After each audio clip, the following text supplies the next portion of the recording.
Hi, good evening, everyone. I hope everybody is doing well today and staying safe. I'm Tiffany Tucker, and on behalf of the CariMed Group, the authorized distributor by Novartis, I'd like to extend a very warm welcome. We're excited to have you here with us this evening. And joining us today in a dual capacity, we as moderator, as well as our first speaker, we have Dr. Kisha Wang. Now, let me just tell you a few things about Dr. Wang. Well, first of all, she is a past student of the Immaculate Conception High School for Girls. And then she went on to UA, where she completed a double major honor degree in biochemistry, her MBBS, and then as well as her DM in internal medicine. Dr. Singh has worked as an associate lecturer in the Department of Medicine at UA and as an internist at UA, KPH, and the Spanish Town Hospital. Currently, she is a consultant internist at the Anata Bay Hospital and practices privately at Amadea Medical, that's in Spanish Town, Apex Malines, as well as Apex Portmore Pines. Now, Dr. Singh Wong teaches interns and residents at every hospital that she's worked at and has done numerous presentations in the public as well as the private sector, teaching prevention and management of chronic illnesses. She has worked, and just a little fun fact here, she has also worked as a medical representative whilst completing her medical degrees and is now married and has 2 awesome children. I know that we can't physically applaud because we're muted, but feel free to enter one in the chat as we welcome Dr. Singh Wong. So Dr. Singh Wong, it is so very good to have you here with us today. Thank you for joining us, and I'm handing the virtual stage over to you. Okay, thank you, Tiffany, and good night to everyone. Welcome to this Novartis presentation, this CariMed presentation. I would first like to start off with welcoming Dr. William Brown, who is going to be sending us greetings this afternoon before we even get into the presentations. Dr. William Brown is a past president of the Ccfp and sits presently on the board of directors. And also he is my colleague and neighbor at Apex Malines Road. So he is very close and dear to me. We would like to just welcome him and just get some greetings for him prior to starting our presentations for tonight. Dr. Brown? Good night, colleagues and friends. Are you hearing me well? Yes. All right. On behalf of the Caribbean College of Family Physicians, I bring greetings on behalf of the president and all the members. And as you know, the CCFP Jamaica branch is one of the many specialties which falls on the Medical Association of Jamaica. And we are the only group which seeks to educate not only doctors, but also the public at large. So we have public lectures and all that. We are very pleased regarding this meeting. And as you all know, hypertension is still growing in our populations and worldwide.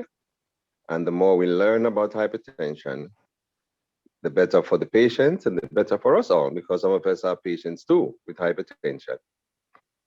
We look forward to an evening of excellence, new ideas, new techniques to use in our offices, cutting-edge technology, and the art, not just the science, but the art of combining antihypertensives,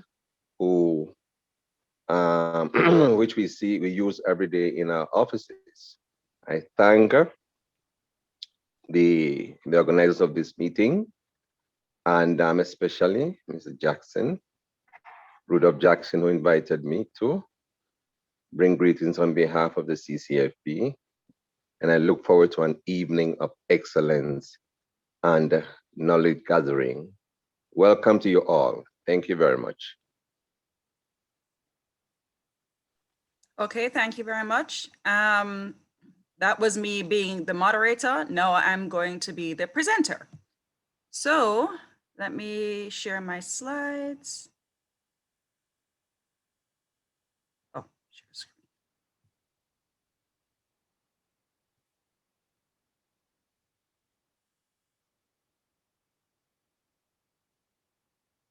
Okay, now I know that you guys have been doing a lot of presentations, and in the presentations, we've been hearing about the ESC guidelines as well as the ACC guidelines. So instead of going through the same things again, I decided to do a nice comparison so that we can look at both guidelines, see which one we like, which one we don't like, and compare the two so that we can have an informed decision as to which one of the guidelines we would more like to work with based off of, you know, what we're seeing, what makes more sense to us, and what kind of patients we have in our practices. So the American guideline is the ACC AHA, and the European guideline is the ESC ESH guideline. And both of them have recently come up with their guidelines. In 2018, we have the ACC guidelines, and 2017, the ESC. The difference mainly, if you looked at both of them, where's my pointer? Okay. You find that the definition per se for hypertension in the ACC, you find that there's a lower diagnosis for hypertension, which for intervention than what the Europeans are actually using. So this is one of the main differences between the two. There are a few reasons why they have decided on this, and then you can now choose as to which one you'd prefer to go with based off of, you know, what you see in your practice and, you know, the type of patients that you have. So that's just a few of the different types of ways we can check the blood pressure, whether it's the office blood pressures, whether we're going to do a 24-hour ambulatory blood pressure, and have the patients bring in the results to us. And then based off these readings now, we decide whether or not we're going to treat, and based off the diagnosis. So when we look at some agreement, so these are all the things that both of them agree on. So one is that there's an emphasis on the accuracy of the blood pressure measurement. So we all know that the patient has to be seated and rested for a while, not just running in and then taking up the blood pressure machine and doing it immediately, but seated, rested, and the blood pressure cuff needs to be applied properly. It needs to be the correct size for the arm, and then has to be at the level of the heart. And they recommend that both repeated office blood pressure readings should be done, as well as the ambulatory blood pressures or home blood pressure readings. So the patient would then bring their home readings to you, and or the ambulatory blood pressure reading, which is usually done over a 24-hour to 48-hour time period. The reason is usually when they come to your office, you may only have 1, 2, or 3 over a long period of time blood pressure readings. But when you do the home blood pressure readings and they come with a ledger or, you know, a notebook, you're going to get a good amount of readings. And this helps us to decide whether or not this is white coat hypertension, which is the fear of the doctor's office, because the pressures at home would be lower. And when they come to you and they're sky high, we're treating the sky high pressures. And yet when we look at their regular activity at home, they really are doing normal readings. And this is a good way for us to now look at it and diagnose whether or not this is as a result of them just coming to the office. The masked hypertension now is when they actually have normal blood pressures when they come to you, but there is end organ damage. So now you're looking at the labs, you're looking at the ECG, and now you're seeing that there is damage, or whether it's going to the eye doctor, picking up different end organ damage with like retinopathy, and yet the blood pressure is normal. So that's one thing that both the European and the American guideline does agree on. They also agree on that the fact that there needs to be some form of a calculator that is used to help us decide when the patient is at risk of a cardiovascular event. So the European guidelines uses the score, and the American guidelines uses the ASCVD score, and they, depending on the score you get using one or the other, you decide whether or not the patient is low risk or high risk. The low risk ones, now you'd start on lifestyle modifications, and then the high risk ones, you would start on treatment immediately. The targets, again, no. Both agree that aggressive lowering to less than 130 systolic is good for cardiovascular risk benefit. So though the European guidelines has a 150 systolic as their 140, sorry, as their diagnosis of hypertension, they do agree that below 130 does show additional cardiovascular risk benefits. So they do agree on that.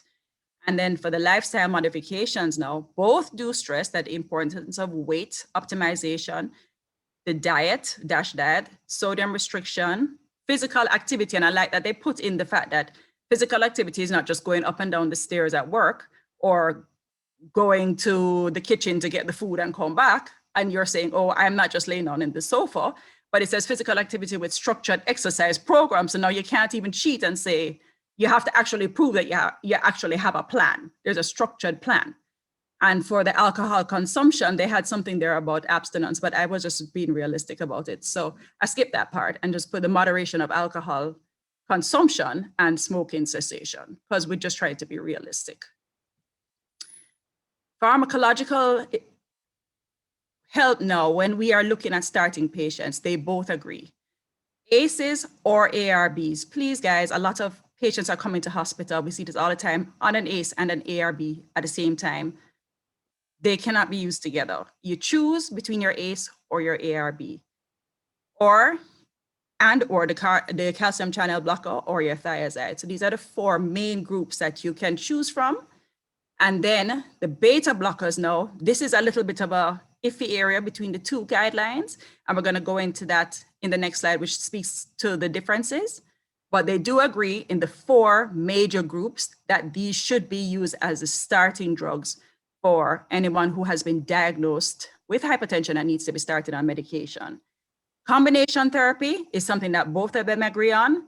And single dose combination pill is definitely where we're heading, because people are busy and trying to put people on a twice a day or even 3 times a day is a problem. Try to stick with a pill that has 2-3 pills in it, so they can take it in the morning before they go to work or start their day, and at least they're covered for the day. When I look at the differences, hold on, I need to get this off. Okay. The differences between the two now. The Europeans have a higher diagnosis systolic level versus the Americans. So even though I said that both of them do agree that there is benefit having a lower systolic of 130, a cardiovascular benefit, they still say hypertension 140 Europeans, hypertension 130 Americans. They do disagree again also with the blood pressure targets for the older than the 65s. So in 2018, the Europeans decided to go with less than 140 over 80 as their target for the over 65s. In 2017, the Americans said 130, but they were looking more at the frailty of the patient. So even though the patient may be 70, you have the 70 who are really strong, you have the 70 who are really frail. So you do have guidelines, but guidelines are guidelines, and you have to look at your patients and see what you have to work with and choose based off what is safe for the patient. Drug treatments for strategies. So for coronary artery disease, kidney disease, and the heart failure patients with reduced ejection fraction, these are nearly identical treatments. And the Europeans include the beta blockers as first line for these patients, whereas the Americans use the beta blockers only in the ischemic heart disease and in the heart failure patients. So this is another difference between the two of them. And the Europeans said single dose for all grades of hypertension, whereas the Americans state what stage you are going to use the single dose combination pill at, which is stage 2 hypertension. So that, again, that's another difference. Though they do agree that the single pill combination is definitely the way to go, they do decide on what stage. So in conclusion, there are more agreements than differences. If the world was more like this slide, more agreements than differences, we would be in a much better place. Both recommend a lower blood pressure target for high-risk patients and proper blood pressure measurement and technique. And then when we do decide on that the patient does have high blood pressure, We have to make sure we get the labs. We need to have the discussion about the lifestyle, the behavioral changes, and the medications that we're going to start them on. The Europeans lower the blood pressure to less than 130/80, and they say that this is where they think the cardiovascular morbidity and mortality has the best effect. And the Americans, for them, the blood pressure goals are difficult, but as physicians, we must try our best to try and hit the recommended figures, because this, in the long run, is beneficial to the patients to avoid any of the complications of hypertension, which you know are very severe. The most important slide and the take-home slide is the next slide. And it's a thank you slide. And please read the small note below that, which is what you need to take home from this presentation. Thank you.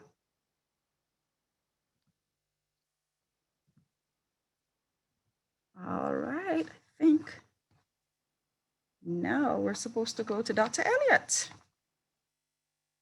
All right, I'm going to introduce Dr. Elliot now. So back to moderator. Dr. Victor Elliot is the graduate of Wolmer's High School for Boys.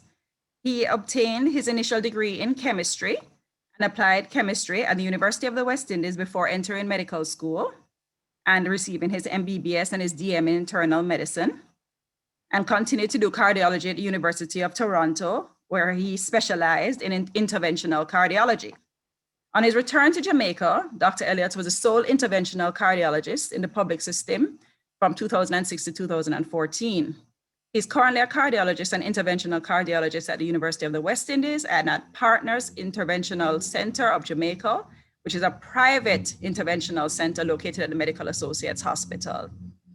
A current member of the Managing Council of the Caribbean Cardiac Society, and most importantly, he loves wine. And there's something here about liking photography. His other roles include a consultant in internal medicine at UWI. He's an associate lecturer in the Faculty of Medicine, council member of the Caribbean Cardiac Society, director of the Cardiology Catheterization and Interventional Program at University from 2007 to 2018.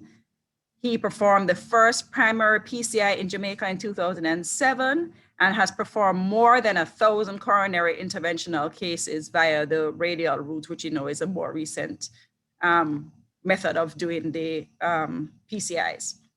He's performed renal artery stenting for renal artery stenosis and is involved in development of peripheral interventional program at the University of the West Indies. He's performed over 3,000 cases of PCI, including primary PCI, and is involved in the first deployment of a great device for PFO and ASD closure in adults in Jamaica. So he is very, very well in the capacity to come and speak to us today on hypertension and the cardiac effects of same. Dr. Elliot, please take the show. Thank you, Dr. Harrison Wang. That was quite an introduction. And you're breaking my whole thing there about wine. You drug rep X. Okay, thank you all. And thanks Novartis for this opportunity to do this presentation. It's a wide presentation and it is not easy. But I'm going to try my best. There's so many facets to talk about. So we're going to be talking about the art of hypertension control, the cardiologist perspective. And I'm going to, it's a lot, but let me try and make sure I can do this properly. And I hope we all learn from it and take home something that we can apply. Now, the management of hypertension, like a lot of things in medicine, has undergone changes throughout the years. As you know, one thing about medicine is that it is continually changing. I remember Dr. Mohammed once teaching us that a lecturer said to him that 50% of what I teach you will be proven to be right and 50% will be proven to be wrong. But the only thing is I do not know which 50%. Well, here's one which has been proven to be wrong. In the British Medical Journal in 1931, Hay et al. Had printed this statement: the greatest danger to a man with high blood pressure lies in its discovery, because then some fool will try to reduce it. I guess if you go according to that, many of us today are fools. But we have seen the need over the years of reducing high blood pressure. As you can imagine, um, at that time, it wasn't something people looked out for or thought to lower. As you probably know, Franklin Delano Roosevelt died from a stroke because of his high blood pressure. He is known to have had systolic blood pressures as high as 200. What many of us perhaps don't realize is that Stalin and Churchill died because of complications of their high blood pressure also. So high blood pressure is a significant problem, and it's part of the whole thing of what we call cardiovascular diseases. And you know that cardiovascular disease is the major killer of persons worldwide. And this chart just kind of reflects it. This is from 2017, of which 17.8% of the 56 million people who died worldwide was from cardiovascular disease, of which hypertension played a major role. Of course, the things that we tend to fear, fires, poisoning, heat, terrorism, natural disasters, if you notice, actually at the bottom, those are not the main cause of death worldwide, but it's the things we somewhat fear the most and we respond to the most. So we can see where cardiovascular disease plays a big role, but understanding that hypertension plays a significant part in the development of cardiovascular disease. And we can see here from the chart that in persons who have MI, stable angina, unstable angina, heart failure, and ischemic stroke, over 50% of these persons have high blood pressure playing a role. Now, and let me just paint a little scenario. We know that hypertension is called the silent killer. But a lot of us perhaps don't quite fully understand what that means. So let me try to give you a scenario. Let's say we have a patient who is on the orthopedic ward, who is there because she fell and fractured her leg. Miss G, she's 75 years old, fell and fractured her hip, and she's lying in the hospital bed. From doing that, she develops a DVT, which leads to her having a PE, and she dies of a PE, and we put on the death certificate pulmonary embolus. But why did she fall? Well, 20 years before, Miss G, who is known hypertensive, had a stroke, and the stroke left her with a hemiparesis, not paralysis. But as she got older, that weakness kind of became a little bit more problematic in terms of how she walked. It didn't stop her from walking, but it also made her more unsure of her steps as she got older. And that insecurity is what led to her falling one time and fracturing her hip. So while you may want to put on the death certificate that the cause of death was a pulmonary embolism, you can see who actually caused the problem many years ago that caused the domino effect: hypertension, which then led to the stroke. I've always found it interesting when I'm doing my rounds, my post-admission rounds at university, reviewing the patients who we admitted. Most times, more than 50% of them have high blood pressure.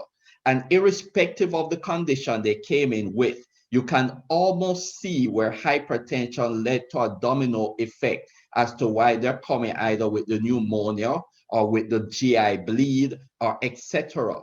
Because one led to the other. For example, high blood pressure led to a stroke. The stroke, some people get headaches with post-stroke. They take NSAIDs. The NSAIDs led to the GI bleed. You can see how hypertension works in many different ways. So it is a significant problem for us in the world.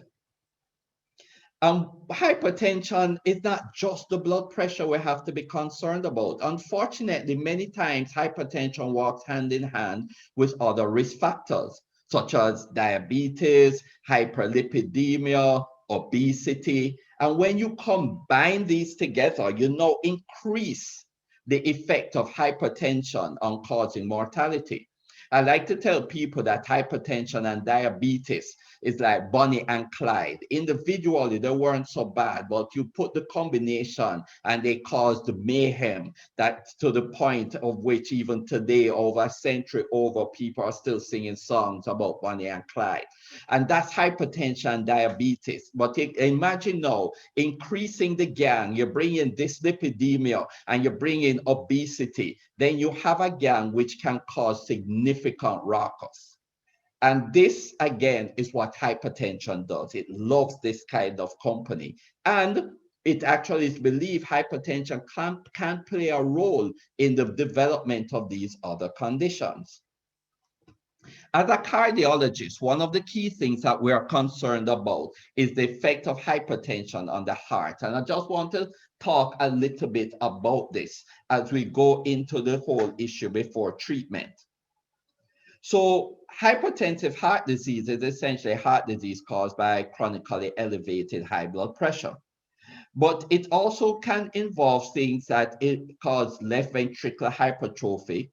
It plays a role in the development of coronary artery disease, cardiac arrhythmias, and essentially congestive heart failure, whether directly or indirectly. Remember what I said, hypertension may not be the obvious guy at the first step, but he is the one who starts the domino effect.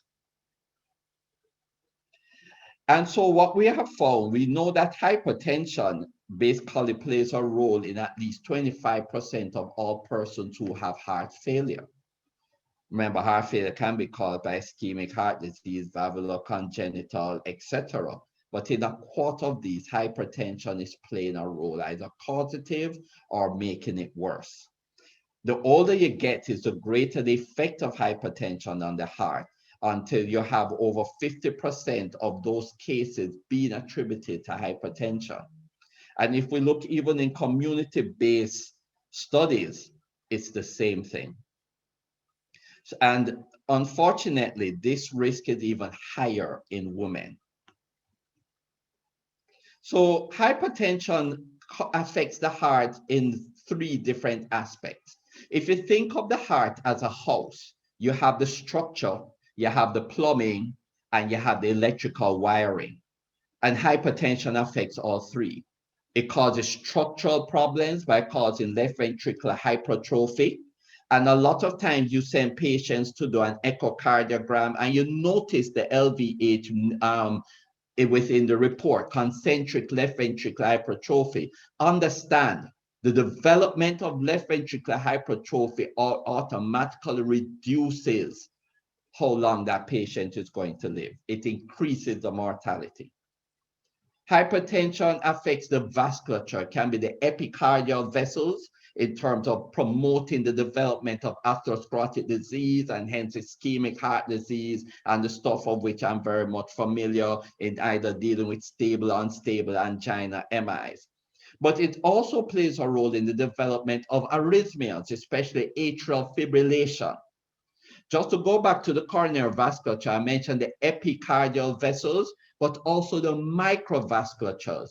And a lot of you have hypertensive patients who complain about chest pain and angina, and they undergo investigations, and there's no sign of epicardial disease. What you have to realize is that many of them have microvascular disease.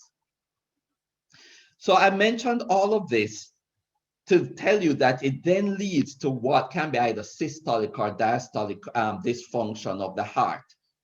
And hence all of this can lead to congestive heart failure.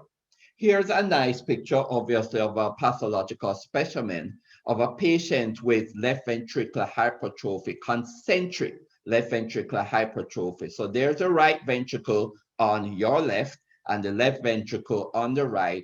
Actually, when you see it like this, the term I use is Hawkerian. It's like the heart has gone from the skinny guy to the Hulk, muscled up. And you realize, therefore, that the left ventricular cavity space is small. And we're coming to talk a little bit about that. So hypertension causes concentric left ventricular hypertrophy. But why? It's simple. The heart is pumping iron. The heart now has to pump against this elevated blood pressure. And in order to do that, it has to muscle up. It becomes a weightlifter, is pumping against the high blood pressure. Now, many of us, especially the ladies, have noticed the men who pump iron. And you notice how they like to walk with their arms, with the chest out and their arms almost flexed. And sometimes you may look and think, boy, they're kind of showing off. But let me tell you, have you ever seen a skinny guy walking with their arms flexed? No. When you muscle up, you actually develop a problem with relaxation of your muscles. So some of the bodybuilders, especially right after a session in the gym, is when it is most pronounced. This little bend in the arm is because increasing that muscle bulk causes problem with muscle relaxation. So they develop, for want of a better term in the cardiology world, diastolic problems, that is relaxation problem. So when you develop this concentric left ventricular hypertrophy, it causes the myocardium to get stiff. And the problem is, not only, as you saw in the pathological specimen, do you encroach on the cavities dimensions of the ventricle, but the heart's ability to relax, to fill with blood, becomes a problem. Just put in simple terms to let you understand this a little more, how this can lead to some form of failure, what we call diastolic failure, or in today's world, the term we use is heart failure with preserved ejection fraction, or HFpEF. And I'm just using arbitrary numbers just to make it simple. Let's say that the heart fills with 100 mils and the average person ejection fraction at rest is about 60%, 55 to 60%. So this heart ejects 60 mils. When you race and run and you need a greater demand, the heart will pump out 80 mils, 80%. Now the heart never pumps out 100%. Now, if this heart starts to thicken and is unable to properly relax, what is going to happen is that it can no longer fill to take in 100 mils. It can then fill to take in 90 mils, then let's say 80 mils. Now at 80 mils, it will pump out the 60 mils that is required at rest. But your ejection fraction looks good. It's gone from 60% to 80%. Man, this heart is pumping well, but this is at rest. Why am I pumping 80% at rest? Now, this person, if he starts to exercise, he doesn't have much more to go. The heart can only pump out a little more, and it may fall below what he needs. So this person at rest is fine, but at exertion, walking, your hypertensive person tells you that they have heart failure symptoms, but you do the echo and you see a good ejection fraction. Now, let this heart get even stiffer and can only fill to 60 mils. But at rest, your body needs 60 mils, and the heart never pumps out 100%. So it's going to pump out 55 mils. Heart failure, HFpEF, because now the heart cannot meet the demands even at rest. And this is what diastolic failure is. But this hypertrophic heart starts to undergo apoptosis. The small vessel disease causes ischemia and infarction, especially of the inner part of the heart. And this is why some of your hypertensive have an angina type pain, and you send them to do an angiogram and the epicardial vessels look fine. But the problem is they're getting ischemic at the microvasculature, and they're starting to have microinfarcts, and fibrosis starts to set in. And this heart with the fibrosis is therefore losing muscle, but pumping against a high pressure. This is going to cause the left ventricle to start to dilate because fibrotic tissue cannot contract. And so they go from having a normal size heart with diastolic dysfunction or HFpEF until they now develop systolic dysfunction or HFrEF and then start to have symptomatic heart failure. So there'll be some patients who will go through the diastolic phase without having symptoms until they reach the systolic dysfunction. And they can start the systolic dysfunction without symptoms, which is very interesting. So right now on the ward, we have a lady who's now presenting with her first symptoms with an ejection fraction of 28%. This did not happen overnight.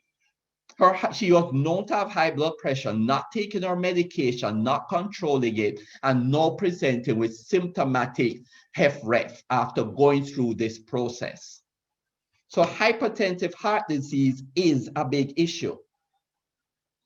The other problem that occurs because of that elevated diastolic pressure, that means that the atrium now has to be pumping harder to try and fill that heart. Because remember, that heart is stiff. So the atrium now has to pump hard to pump blood to try and stretch this ventricle a little more, which increases left atrial pressures, which increases left atrial size, causing dilatation, which sets you up to have atrial fibrillation. Now, a lot of persons with diastolic dysfunction depend on the atrial kick to get enough blood into the ventricle because the ventricle cannot relax on its own. And if they lose this atrial kick, then their systolic function falls. Why? Because there's not enough blood in the heart. I remember in my training, I met this guy, and I remember him because he was a Holocaust survivor, and I'm a history buff. So meeting a Holocaust survivor for me for the first time was a big thing.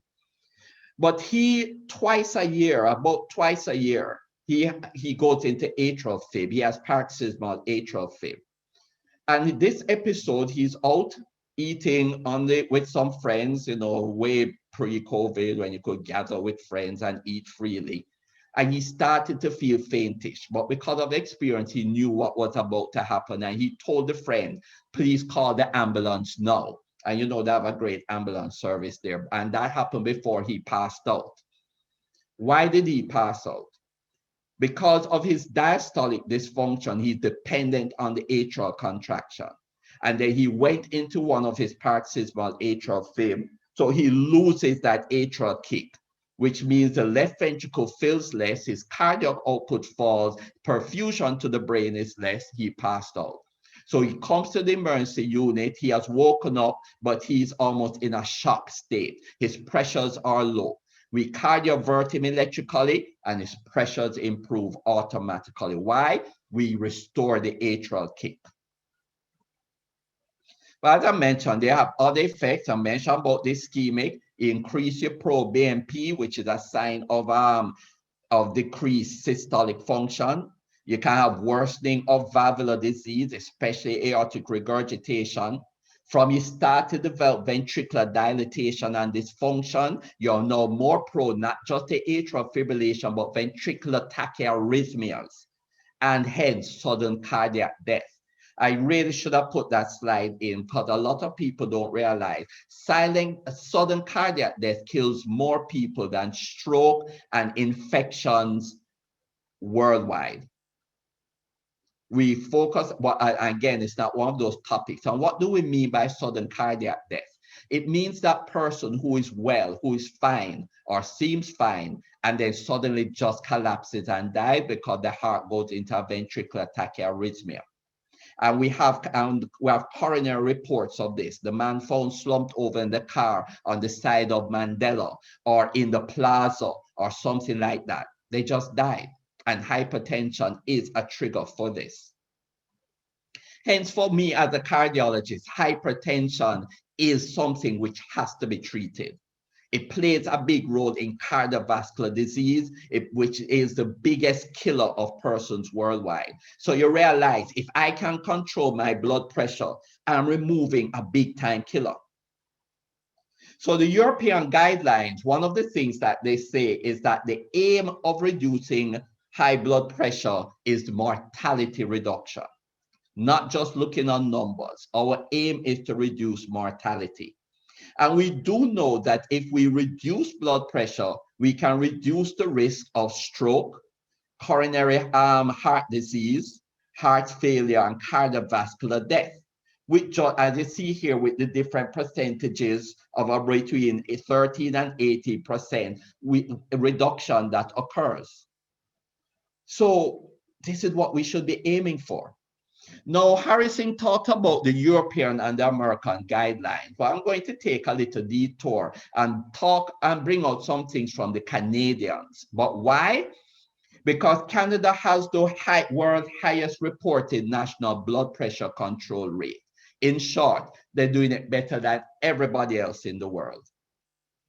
And why is this? Because of how their health system is set up. They have the most credible source of evidence-based hypertension guidelines, better than the Europeans, better than the Americans. And actually, and I tell you this, and you can check it, every year the Canadians give an update to their guidelines. And they do it before the European and the Americans. And any update you see in those two, you can be sure that it is following the Canadian guidelines. I've seen it and I've noticed it. But it's because of how the health system in Canada is, they get all the documentation from both private practice and public practice. It comes into a pool where it is continuously analyzed. So they have the best data, the best evidence guide. And guess what? As a result, they have the best blood pressure control worldwide. So their 2020 guidelines, haven't seen the 21 yet, has just pointed out some things which Dr. Harrison did. And one of them is, how do we diagnose high blood pressure? And it is the basic fact, you cannot rely on your office pressure readings, whether to tell it's really high or not. They're saying ambulatory blood pressure monitoring is the gold standard. So for them, you have a patient who comes for his first visit. Now, again, based on their evidence, if the blood pressure is extremely high, they have hypertension. However, you still need to balance this against certain factors.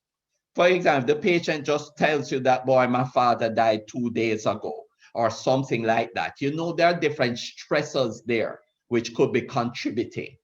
Or as in Jamaica, they took one of our taxis coming to your office, and you know that alone can push up your blood pressure. So you have to judge that. But essentially, based on their evidence, if the pressure is greater than 180 over 110, chances are they do have hypertension.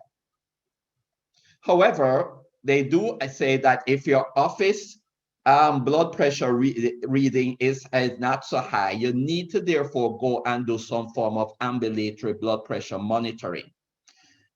Or if your office blood pressure reading indicates that the blood pressure could be high, then you need to do better assessment.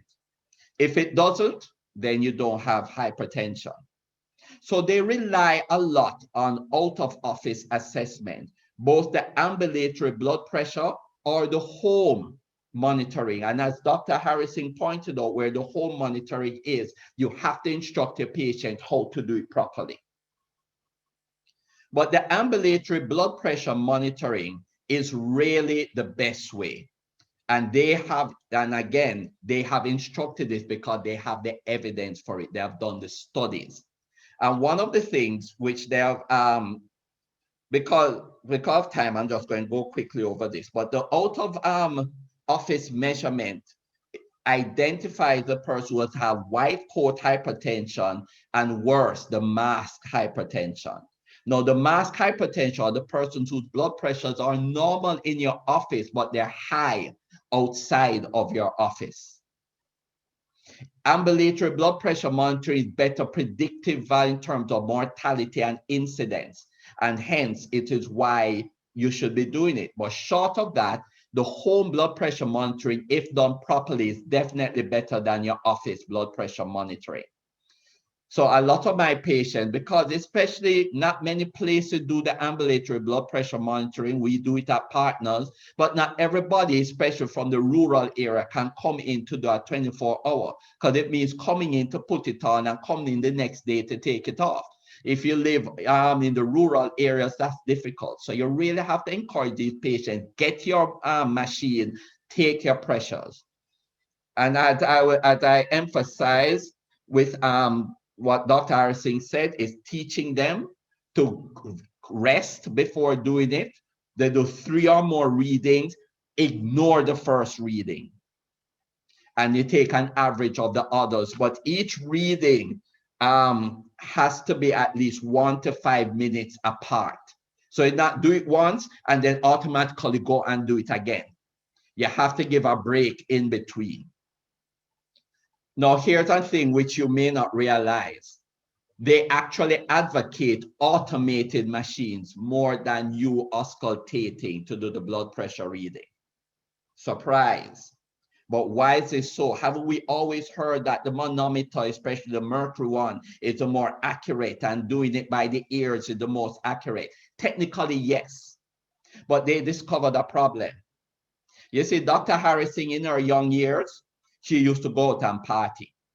But when she partied, she used to stand right beside the 2 big boom box them. And you know how big they are. And she rock right beside it day, night, every weekend. So right now, that's why Harrison don't listen to a word I say. She had a hearing. She really not. I'm just teasing her. So this is the problem they found with the auscultation. Each of us have a different threshold in which we hear the sounds. Sure, if you're young and your hearing is great, fine. But as we get older, some of us, our hearing decline and so on. And so we no longer will hear the heart sounds the same place. And the Canadians have discovered that. So while an automated machine may not be as accurate, what they found, it is more consistent than our ears. Surprise. So here are the 4 areas of hypertension we have to be worried about. The normotensive, the white coat, the true hypertensive, and the mask. Now, the ones which give the problem are the mask because their cardiovascular events are the worst. White coat and normal are not much different. Statistically, there's no difference. The uncontrolled diagnosed hypertensive, who you can diagnose in your office, has a higher, but you identify them, so you initiate treatment. The mask one is the one you will miss, and that's why doing ambulatory blood pressure monitoring is important. Or even in the so-called normotensive, who you're wondering, what's the cause of his heart problem or some other issues? Let them do an ambulatory blood pressure monitoring. So when it comes to blood pressure, Dr. Harrison spoke about targets, and you see the difference between the European and the Americans. The Canadians have a nice way of looking on it, and that is looking on risk. So they don't just look on the numbers, but they also talk about risk. And so if you're at high risk, meaning that I remember I told you before that hypertension loves to travel in the gang, dyslipidemia, diabetes, and obesity. And if we look on the other risk factors that may be there, if hypertension is riding with them, you have to have a lower goal for your blood pressure monitoring. If they're diabetic, you have to have a lower goal. But outside of that, they have found the 140 based on evidence is an okay place to start, but don't worry. They have ways, they have further looked on this, but understand if your patient has risk factors, 120 and below is your goal, irrespective of the age. And so even the Framingham Heart Study, as they have looked back on it, have realized that most people with high blood pressure actually don't walk with high blood pressure alone. High blood pressure, it doesn't like to be alone.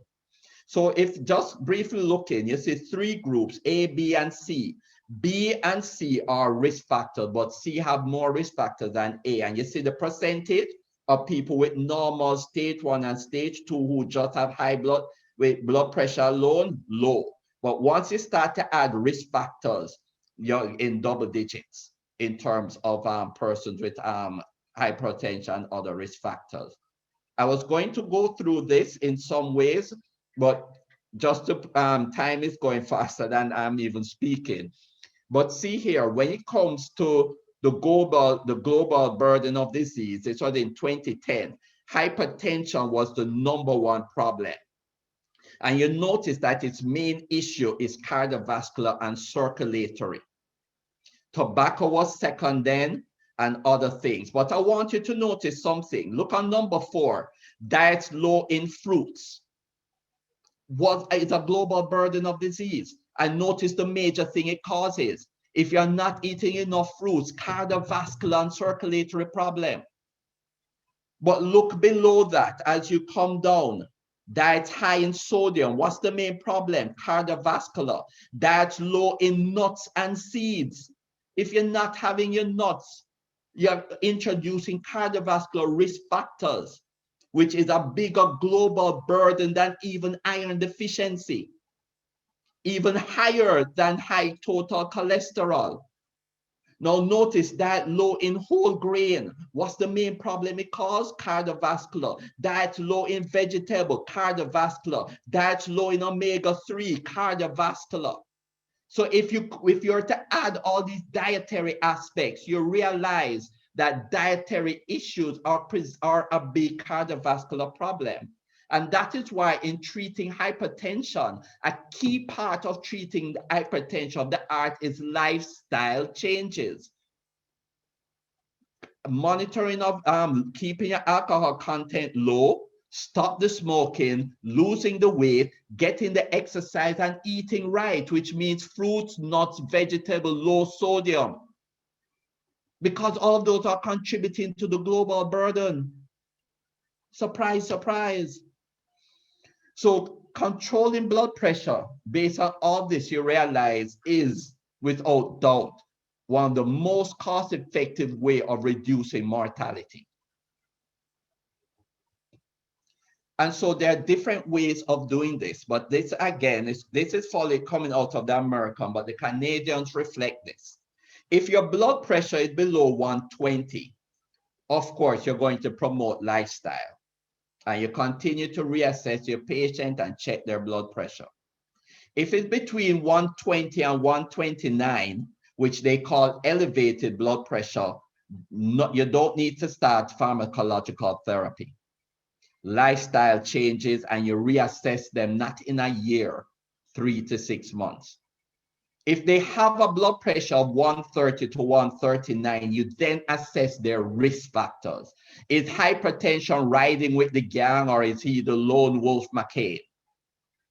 If he's alone, if there are not a lot of risk factors, you start with dealing with those dietary lifestyle issues. But if he's riding with the gang, you start medical therapy. And of course, once it is stage 2 hypertension greater than 140, pharmacological therapy with lifestyle comes in.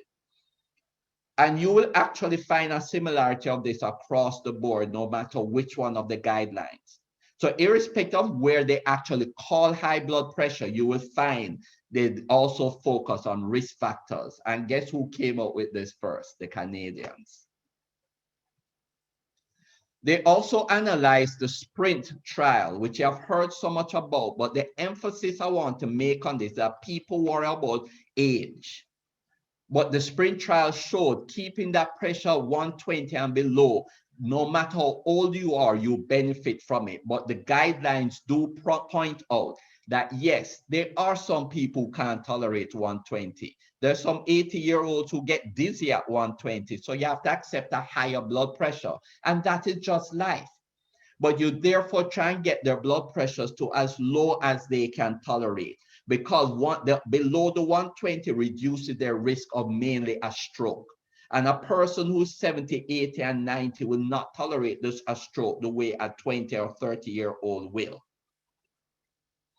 So this kind of just summarizes all of that. And so it shows based on the American guidelines that depending on what your comorbidities are is where your blood pressure should be. So it's not just numbers. You have to look on risk factors. And so this again, more coming out of this is the Canadians. They say you want to get your pressure down. You notice they say automated measurement method. You start them and you see the list of medications which can be used. And you notice they too don't think beta blockers are first line if you're above 60. So they even have a differentiation where. But they also believe that you should start with a single pill combination, because the reality is, and many studies have shown this, most hypertensives will need more than one medication. Now, I'm not going to sit here and talk about all the merit of all of these medications and so on. We'll be here another hour. But what starting your patient on a single combination has been shown, and again, the Canadians have the data for this, to lower mortality and morbidity better than just starting them on one. And so you get better control, better adherence than, say, taking 2 or 3 medications separated. You want it combined. And that combined therapy, all studies have shown, reduces cardiovascular events that lead to mortality and morbidity. So your first pill could be a combination of an ACE or ARB with a calcium channel or a diuretic, which we'll talk about. Your second step is, if you can, add a pill with triple combination, ACE, calcium channel, and a diuretic. Then if you seem to have resistant hypertension, you then add spironolactone, an alpha blocker, or a beta blocker, or something else, or better yet, refer to a specialist. Because sometimes now we have to do different tricks that have to come in, but realize this is on top of you monitoring and making sure you're diagnosing and it's not white coat hypertension. Now, this chart just shows how much better that it is in terms of doubling of a combination is better than doubling your single dose. So for example, you have a patient on, say, amlodipine 5 milligrams and it's not controlled. Add something else to it rather than carrying that amlodipine up to 10. Because that combination reduces the pressure much better. And you see it across here in terms of irrespective of what you add, that combination does better in lowering your blood pressure to target than increasing the single agent. And again here, what we have found, there are certain combinations which are better. And that is usually a calcium channel blocker plus a ACE inhibitor. Now, it's not that other combinations do not work, but again, you want the best bang for the buck. And so in terms of realizing any combination is better than nothing, but you also want to know what will decrease mortality best. Remember what I said, the guidelines said, your aim of management is not to reduce numbers, it's to reduce mortality. That's your aim. And so we have different studies such as the Hctz, which has shown that combinations of like ACE inhibitors and calcium channel blockers reduce events better than say a combination of a beta blocker and a diuretic, which used to once be the gold standard. And we could really spend a lot of time talking about which combination, but there are different studies which show that an ACE or ARB plus a calcium channel blocker is really the preferred combination. And of course, there are reasons sometimes a patient can't take one of these, so you go to another combination. But again, in your mind, to me, in treating hypertension, this should be perhaps your first choice in terms of combination. But if you have to add a diuretic, one of the things the Canadians have shown, and then after they showed this, as I said, that European, the Canadian, and the Americans brought it out, that your thiazide-like diuretics are better than your thiazide diuretics. And the truth is, we do lack evidence that things like hydrochlorothiazide is the better. What do we know? No matter what diuretic you use, and when we talk about diuretic, we're not talking Lasix, furosemide, or the loop diuretics. We're talking about thiazide or thiazide-like, which is the thiazide-like which is available to us in Jamaica is indapamide. We do know, irrespective of which one you use, you do reduce cardiovascular events, you do reduce cerebral vascular events and heart failure. So they all have a benefit. But only the thiazide-like diuretics have been shown in studies to reduce coronary events and all-cause mortality. That's the reality. That's the evidence base that we have. And you can see the figures there. And that was published in Hypertension 2015. Because of time, I'm really not going to go through this in details. I was going to talk about specific control if you had stable ischemic heart disease, such as stable angina, in which calcium channel blockers with ACE inhibitors play a big role. A lot of us wonder, what do you do if you have had a stroke? And the Americans have a nice guideline which basically say that if your blood pressure is very high, greater than 220, you really should bring it down. But if it is less than 220, yes, you need to bring it down, but you don't need to bring it down on day one. You can wait 48 hours before you start bringing down the blood pressure. And especially if the cerebral angiogram doesn't show any blockages, if they have good blood flow throughout the brain, you can bring down the blood pressure safely. Cut off time, I'm again not going to go through this, but that is really the long and short of it in terms of you should bring down the blood pressure. You don't have to wait a week to bring down the blood pressure. You're not bringing it down to normal overnight, but you should start treatment for that blood pressure within about 48 hours.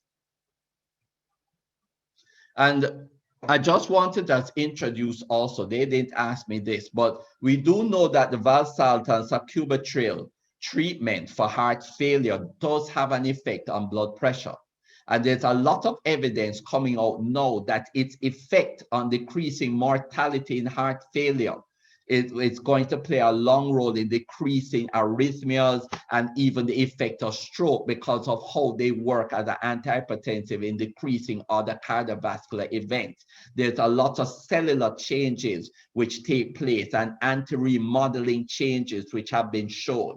So in your armament of treating hypertension, especially in your heart failure patient, and it is now indicated even for some of your HFpEF patients. So your hypertensive who is showing that left ventricular hypertrophy and showing signs of HFpEF, it can now be one of the drugs which you can start to use to not just treat the hypertension, but also help the hypertension in the patient with HFpEF, and especially as they go to HFrEF. So that's my presentation. Wow, that's a lot to have tried to share in a short time. And I haven't even touched on half of what I really could go on. But in summary, as a cardiologist, hypertensive heart disease is an issue.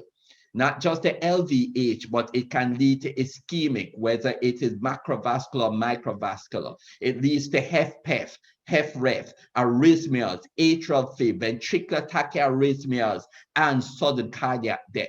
So controlling hypertension will help to reduce the mortality of these cardiovascular events.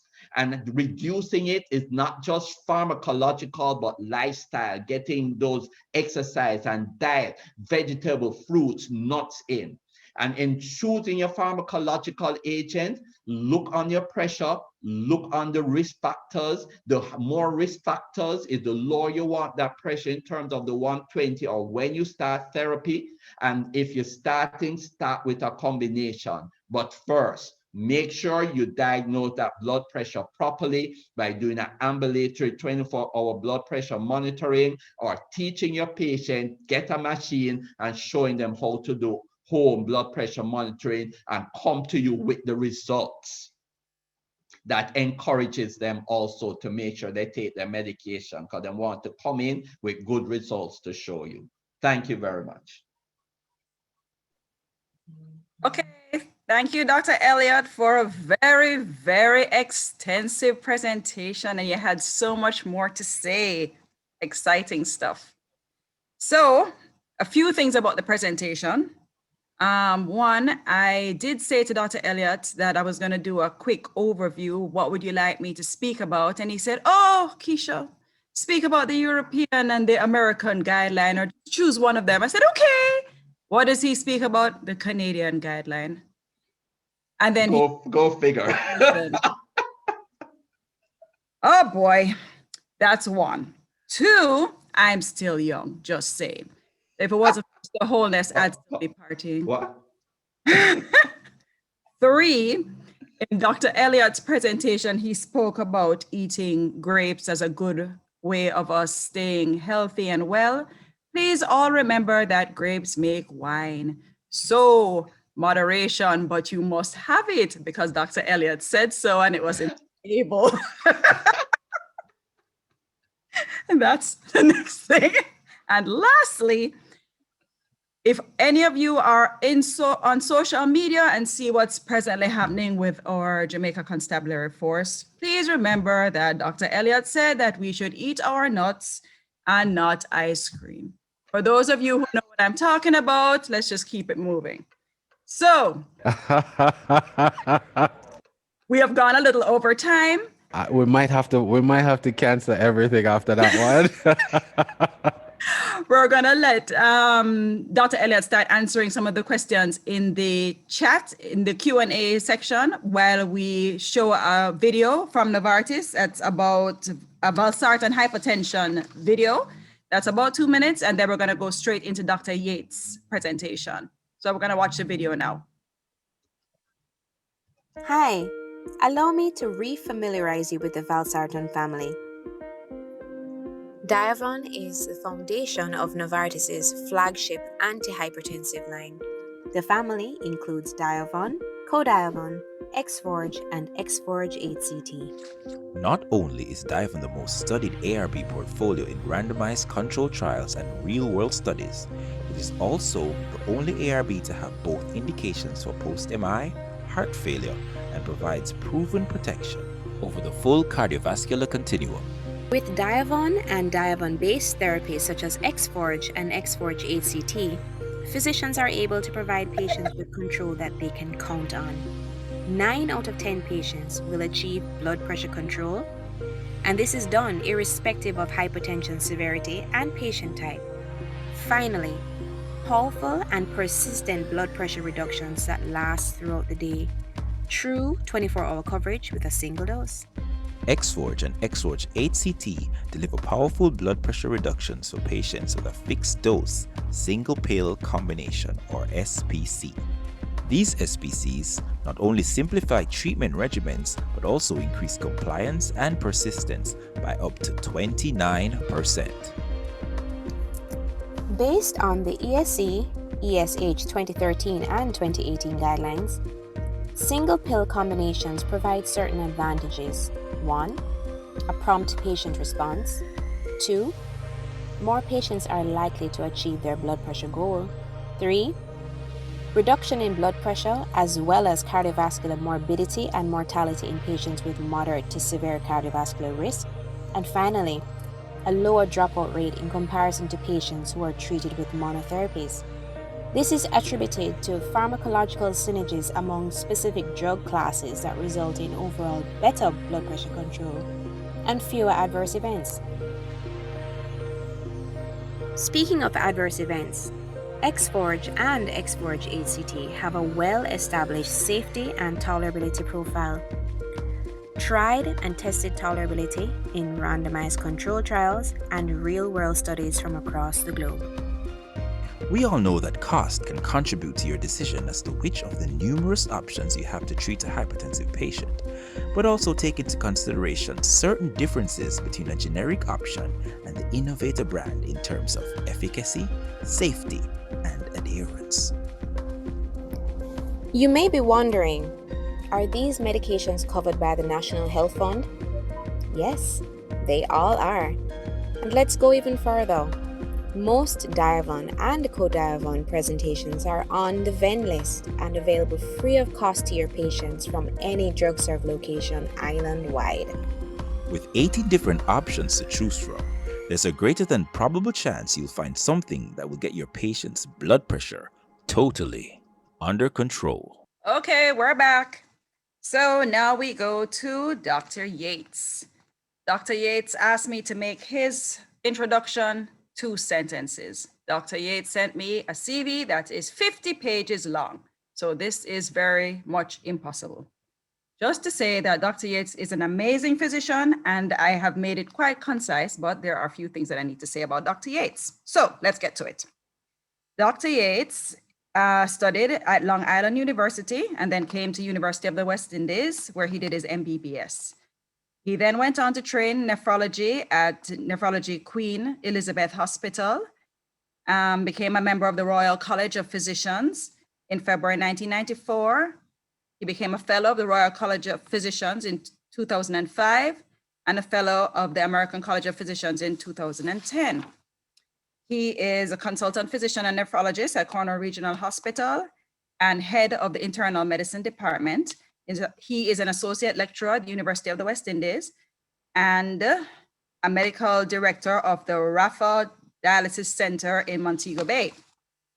He started a volunteer program at the Cornwall Regional Hospital where members of the community can actually come to the hospital and volunteer. And there are about 30 volunteers, which is really amazing, getting the community involved in the what's happening at the hospital. He teaches the interns and the residents at Cornwall Regional Hospital and teaches at Windsor Medical School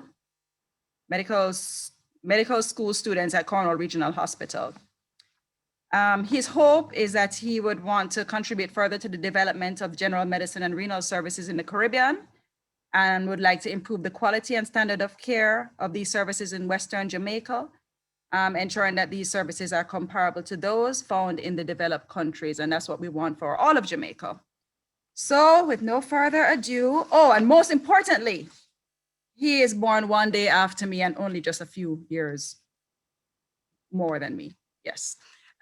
So welcome, Dr. Yates. We look forward to your presentation looking on hypertension and its the kidney aspect of the presentation. I have some good and bad news. The bad news is that I don't know much, and what I know has already been covered. The good news is that the talk will be short then. Now, hypertension from a nephrologist's perspective is sexy, but yet a bit disappointing. The reason why I say that is that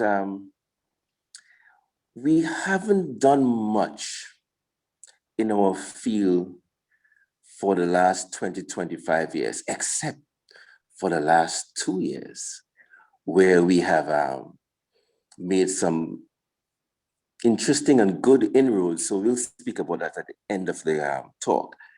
But the take-home message, and this is in front of you, and basically it's what was said before and maybe a little more. But please remember that what I say here is my views and maybe the nephrology views, not necessarily Novartis views or anyone else's views. Now, clearly, if you ask me to speak, I would have to say something about chronic kidney disease, obviously, even though hypertension is what we are here for.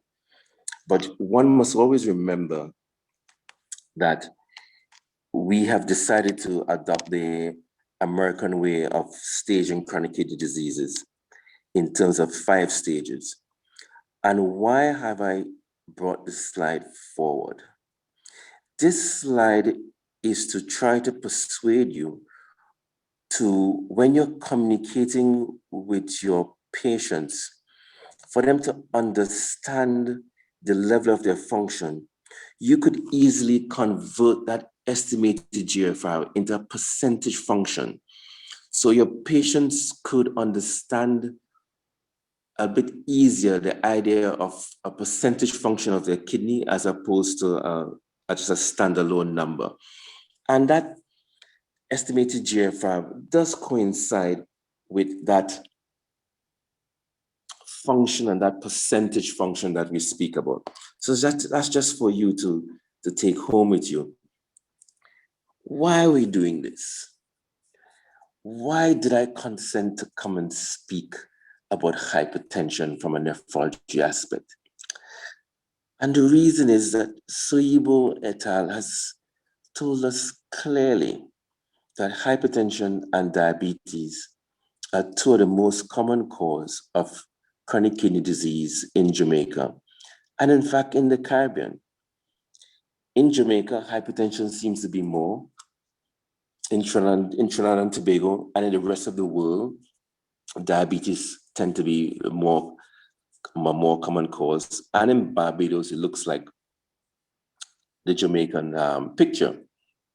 But it's important to realize that hypertension and diabetes are the most common cause.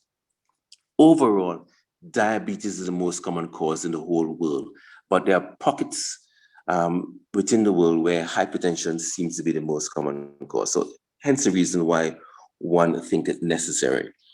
Now, you always must remember that the hypertensive, the diabetic patient, the chronic kidney disease patient, the reason why they die is because of cardiovascular or cerebrovascular events.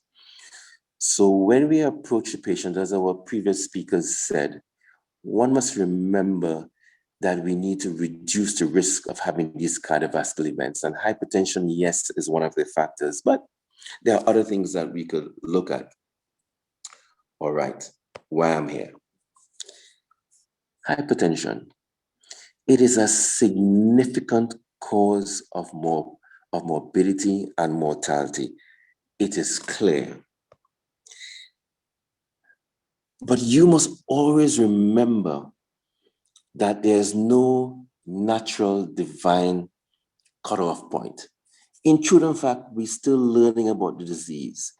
We don't actually know for certain what the actual values are, because for us, for some of us who are practicing more than 10 years, you know that we have swing between different numbers over the years. What is the definition of hypertension? So don't lose focus on where those numbers come from. And the fact is, we don't actually know for certain, because I'm sure in a few years we are going to change what we think now. But I'm here to present what we think and what we think one should practice at present. So there's no natural divine cutoff point. And remember that is a group of experts that come together, review the current data and decide which data they will include and which data they will exclude and come up with some values.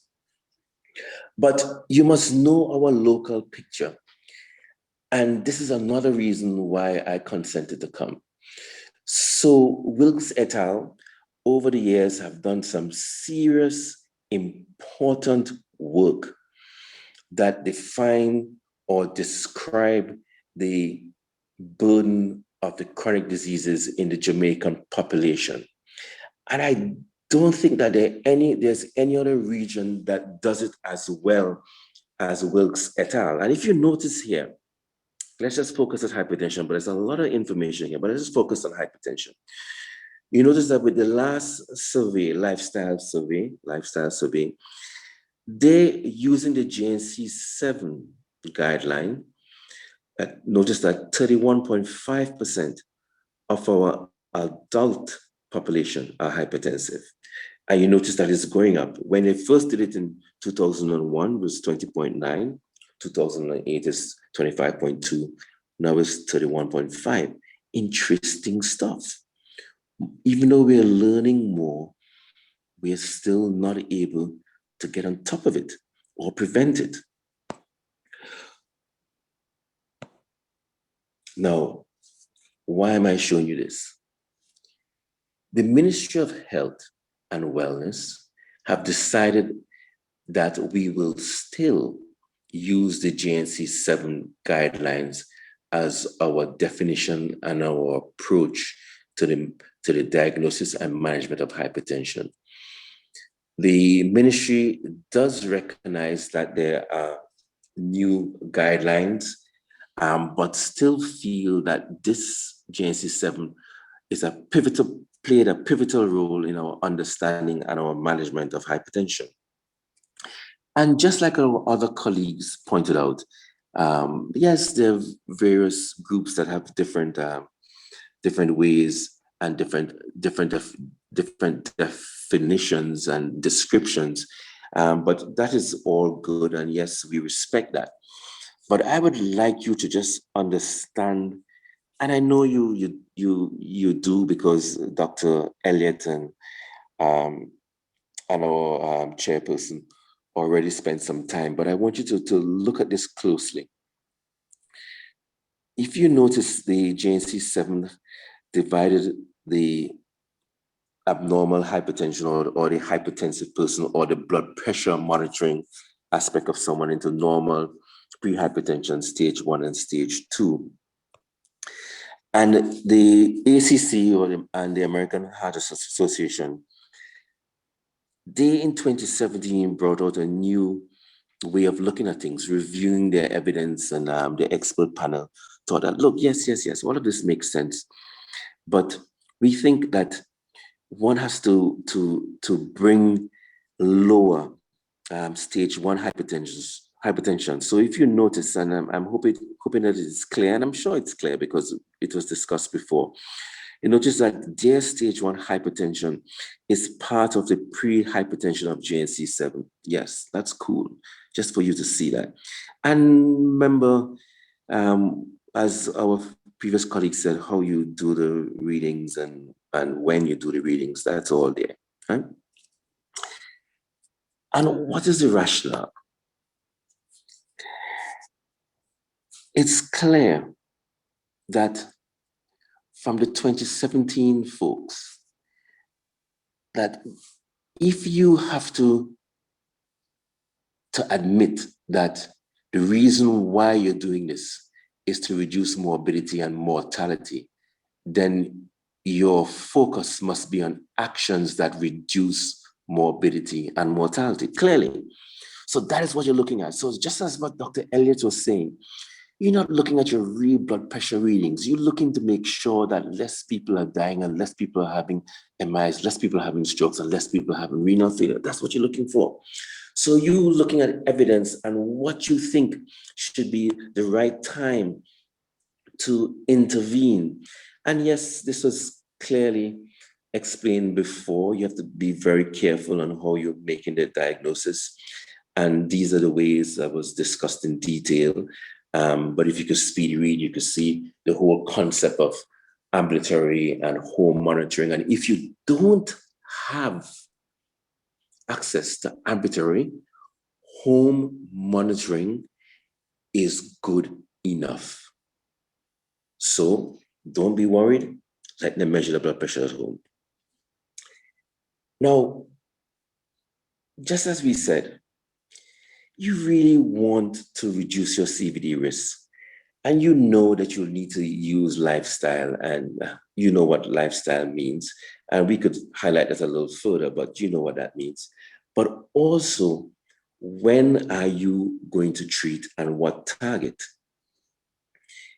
So the 2017 folks, the ACC, AHA people, the new people, because I know you know the JNC7 well, just to simplify it, is that yes, systolic blood pressure and diastolic blood pressure over 140/90, yes. It's hypertensive, everyone believes that.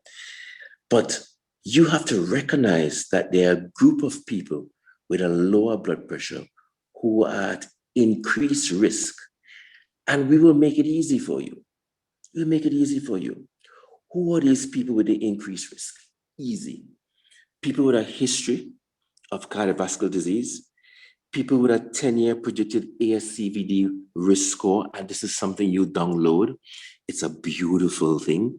Remember, we grew up with the, well, folks like us grew up with the Framingham, but this ASCVD score take into consideration race, and it also predicts other things like stroke, peripheral vascular disease, but the Framingham was mainly for coronary artery disease. So this is more inclusive, you know, age, sex, race, and it could describe other things. So it might be a better score. Diabetes, that's a risk factor. Chronic kidney disease and age above 65.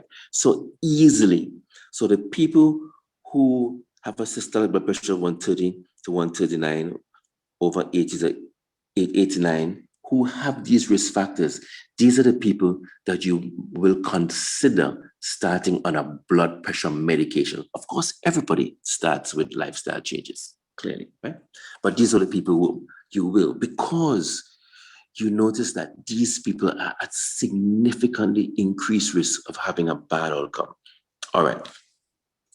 So this was said before. Let's move on. Now, my lecture is going to be very disjointed because I am just trying to pull out pearls from my practice. Just this concept of dippers and non-dippers. And I want you to take this home with you because we now believe that the hypertensive patient, the patient with chronic kidney disease, and most of the diabetic patients will have a problem with dipping. Now, the people who have left ventricular hypertrophy also have a problem with dipping, but maybe it's because of the, what's the cart, what's the horse, right?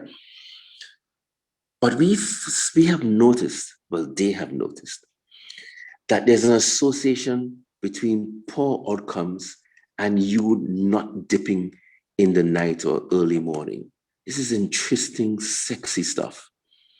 So naturally, your blood pressure will fall in the night or in the early morning. But we realize that with these patients who are at increased risk, the blood pressure does not dip to 10% of the usual daytime blood pressure. And these people are at risk. But we have recognized this a long time now. Some of the pharmaceutical companies have recognized this a long time. That's why when they do some of the studies, they give their blood pressure medications in the evening. Because if you give your blood pressure medication in the evening, even if it's a 24-hour medication, you ensure that you're able to get those folks to dip in the evening, right?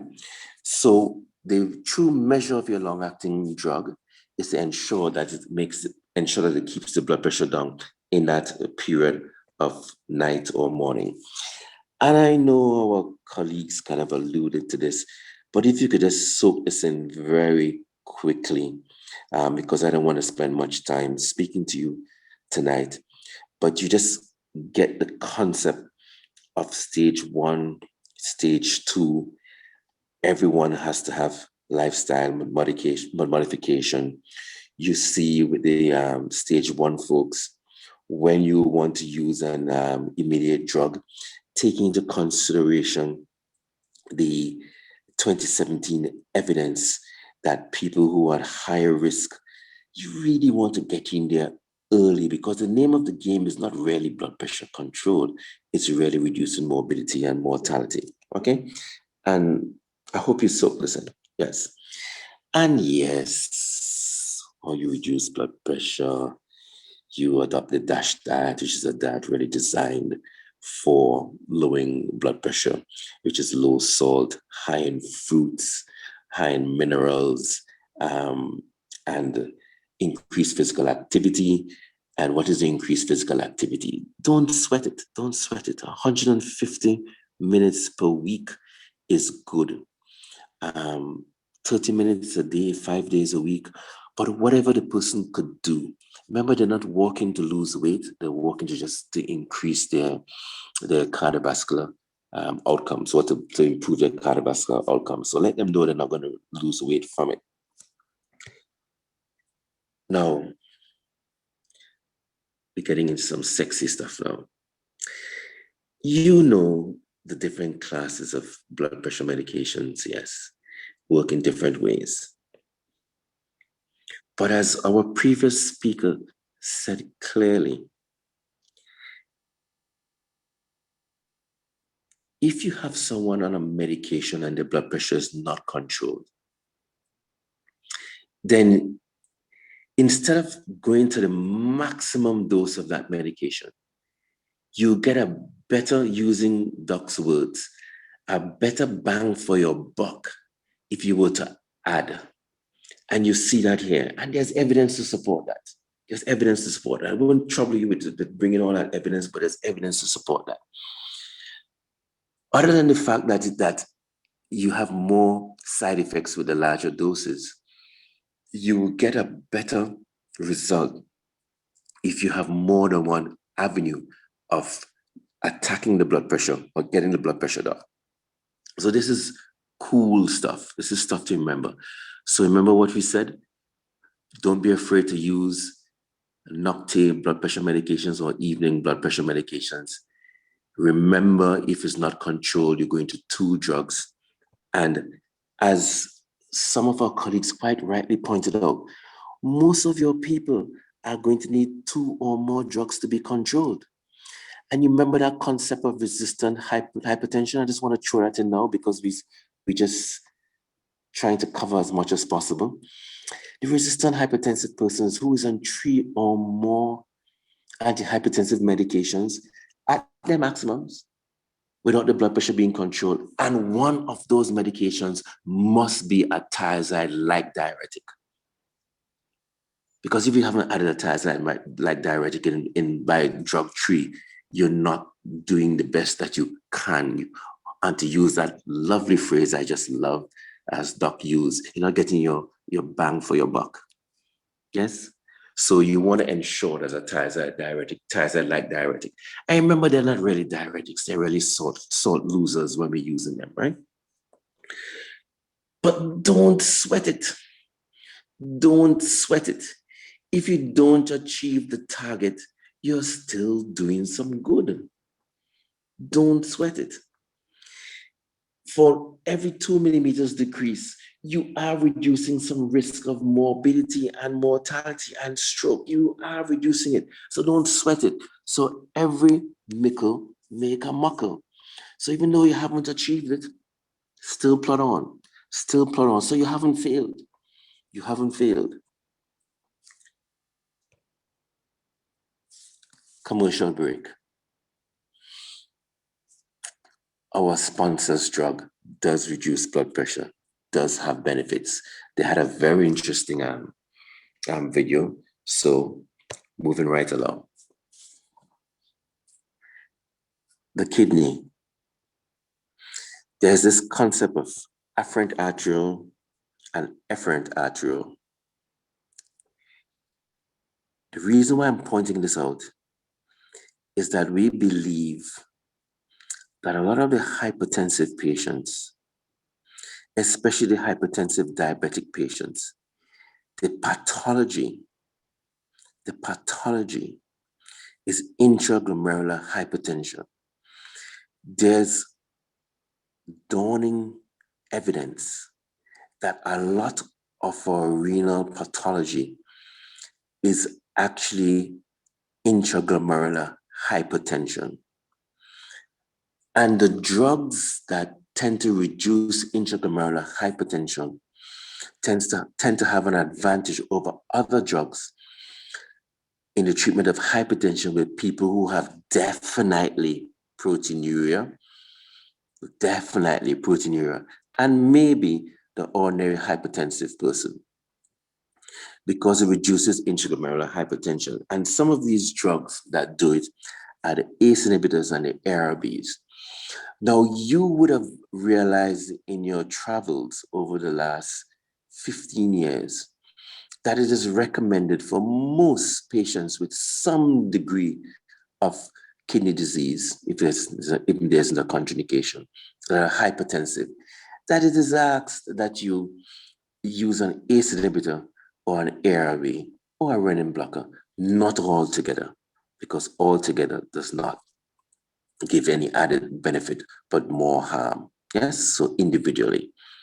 And you see what the ACE inhibitor does and what the ARB does. So you see the ACE inhibitor works by that, where you see is breaking the conversion from angiotensin 1 to angiotensin 2, and you see the ARB works by the AT1 receptor. They are blocking the AT1 receptor, and you see the benefits, but notice the increased bradykinin. Okay? Increased bradykinin. So we're talking about the art of blood pressure management. And we know some of it, but not all of it. And here we're getting into very sticky territory now, Very sticky territory.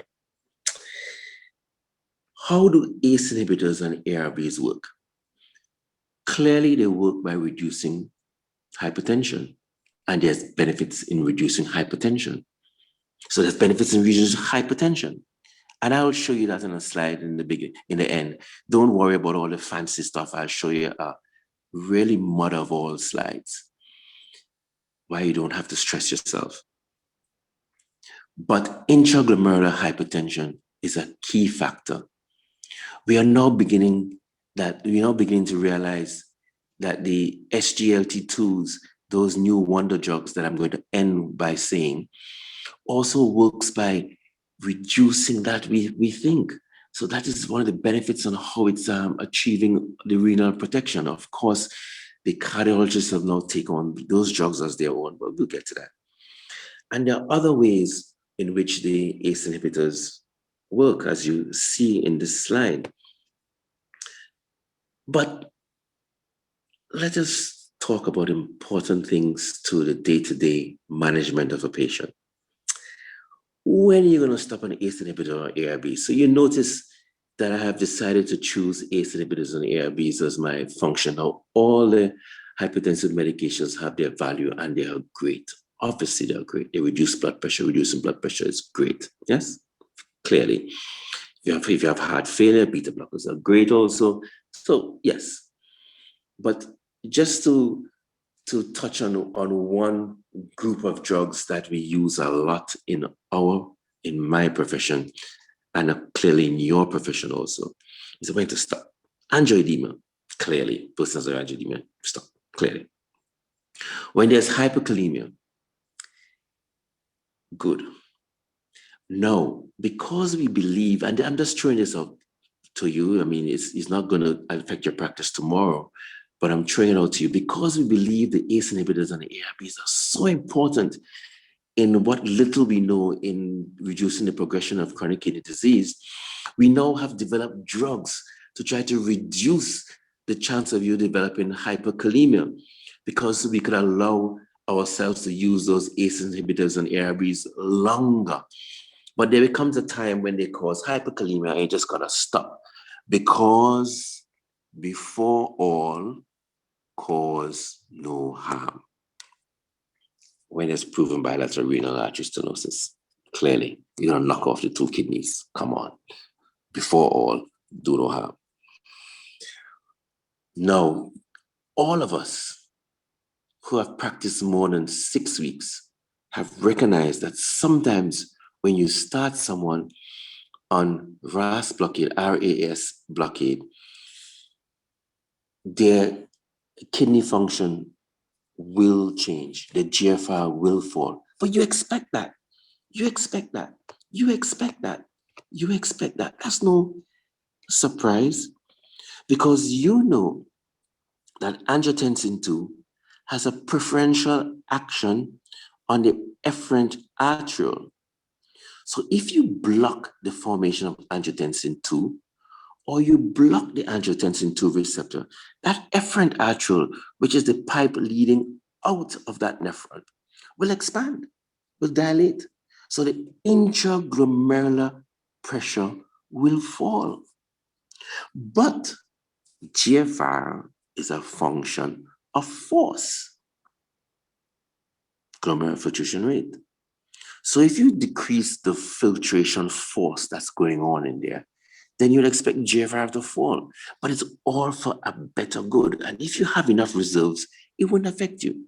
So if it's 20% or less, no big deal. You expect it. It's for a greater good.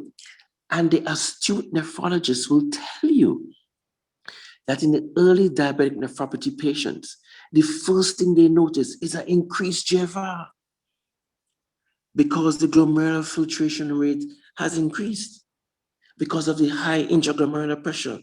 Isn't that sweet, sexy stuff?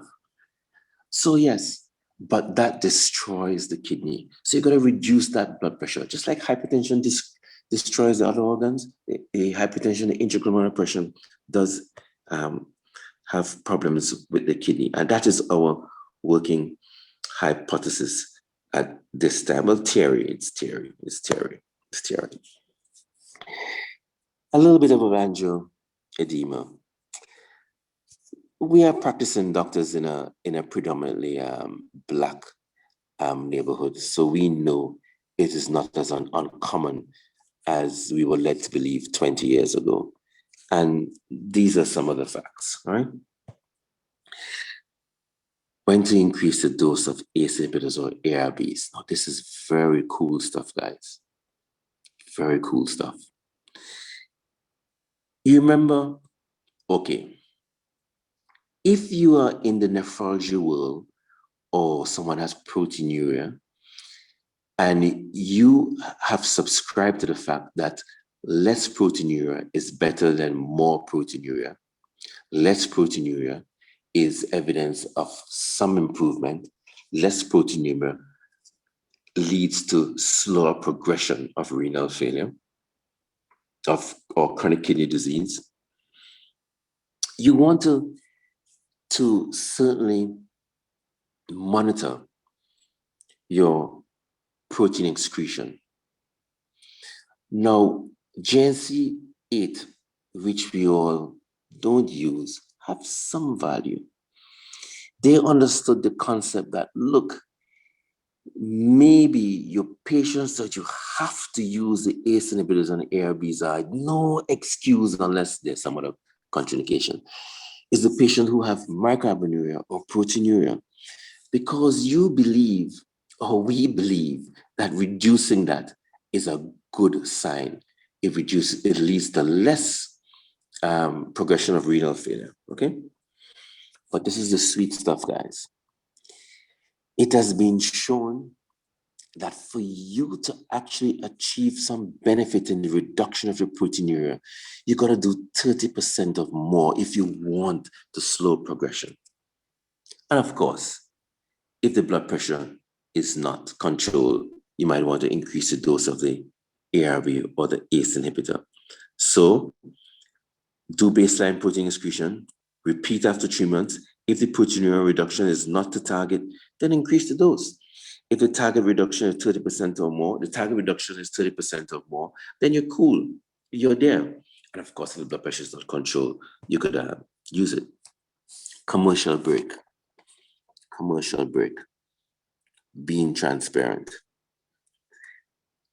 The Novartis group have showed that their drug could reduce urine albumin excretion rate up to 51% used in a good dose and in a prescribed legal dose. So their drug have some value. Remember, in the hypertensive or in the hypertensive diabetic patient, there's an indication or an indicator of proteinuria that gives you an idea of kidney disease. And this is just a natural history. So I don't want us to lose focus on why we're speaking about ACE inhibitors and ARBs. Mother of all slides, and I promise that this presentation will be short. Mother of all slides. It doesn't matter what is the cause of your chronic kidney disease, hypertension, diabetes, obia, whatever. If your chronic kidney disease is associated with hypertension, controlling that blood pressure would appear to reduce the loss of GFR. So if you notice on the y-axis, it shows you the loss of GFR over a year. If that systolic blood pressure was present for that year, for that whole year. So say the person's blood pressure was 150. If you plot it, boop, back, and go across, that person would lose GFR of maybe about 7 mils per minute per year if their blood pressure remains like that. But you notice that if the person's blood pressure, systolic blood pressure, and this is systolic blood pressure we're speaking about, is 130, how much GFR do they lose over that year? 0. And we in the nephrology world suspected this a long time ago because of this. That is why we have always said, you need to get your chronic kidney disease person's blood pressure target less than 130/80 or 130/80, but 125% 75 is great, but the evidence is 130/80. But we knew this. We knew this for a very long time. So the more we learn, is the more we go back to where we started. We knew that there were goals for blood pressure was 130/80. And the next few years, we're going to change it again, but then we'll come back to the 130/80. So we, as I promised, very short take-home message.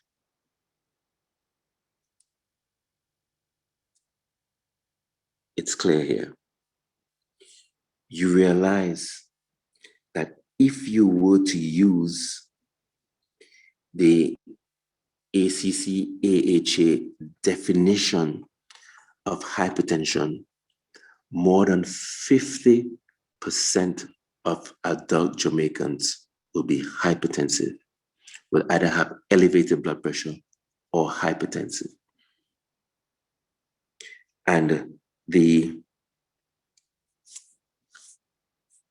Wilkes et al. Group showed that, described that, and commented on that.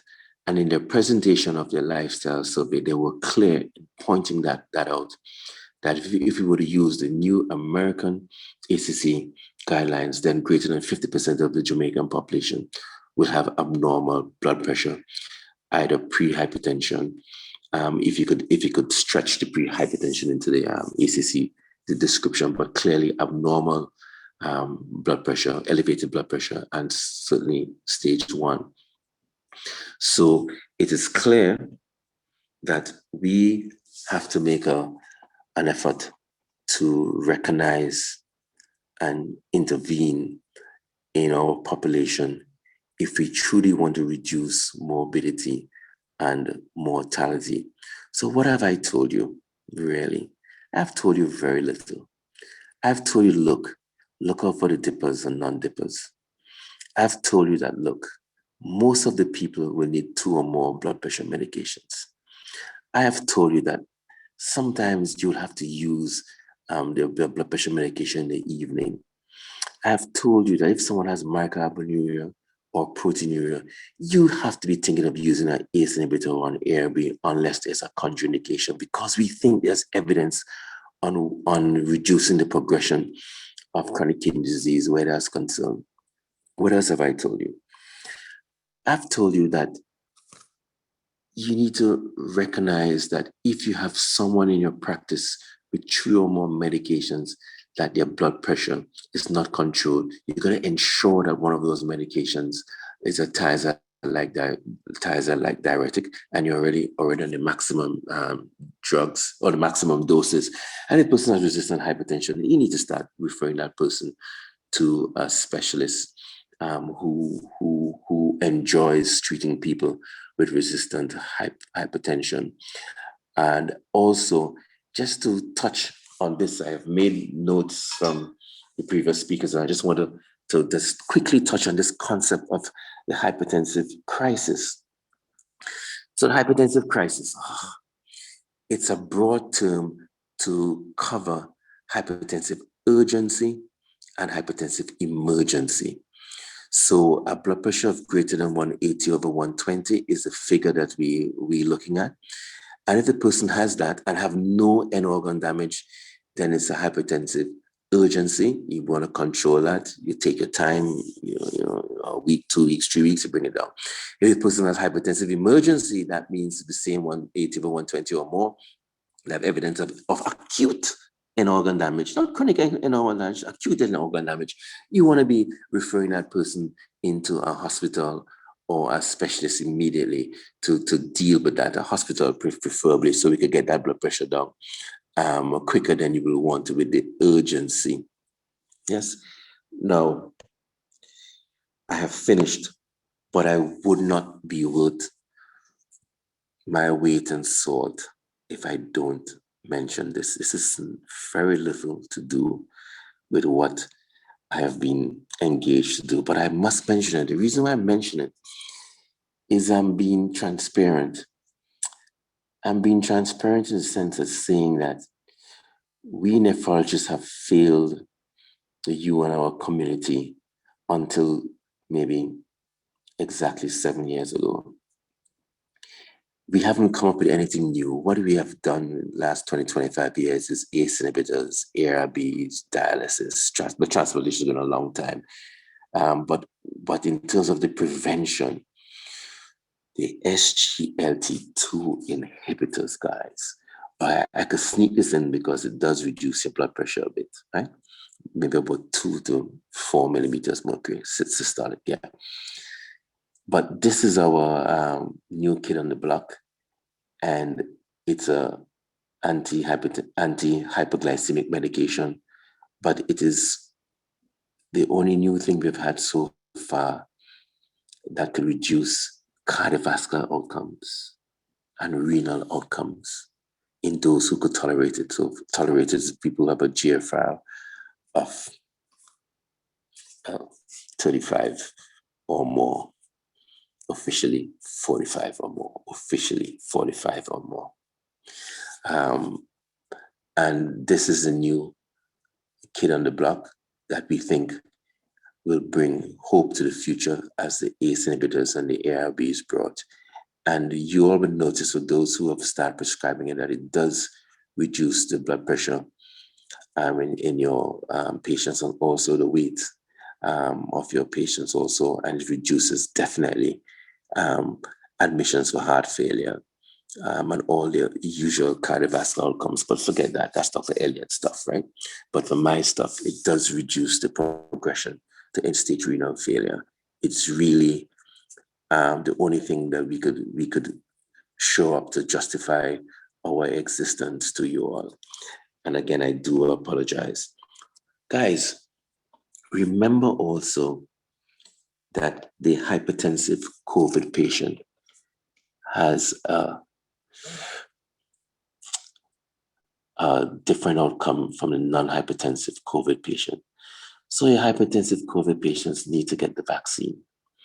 I'm very sorry, but they do. They do. So the other aspect is that in this COVID world, we will have to vaccinate our hypertensive patients because they do have a worse outcome than the non-hypertensive. So when you're speaking to your hypertensive patients tomorrow, clearly you're obese, you're hypertensive, and you're diabetic patients, right? Clearly. But since it's a hypertension lecture, yeah, you got to say, yeah, take the vaccine when it comes. And thank you very much for having me. And I'm glad I could have been very short.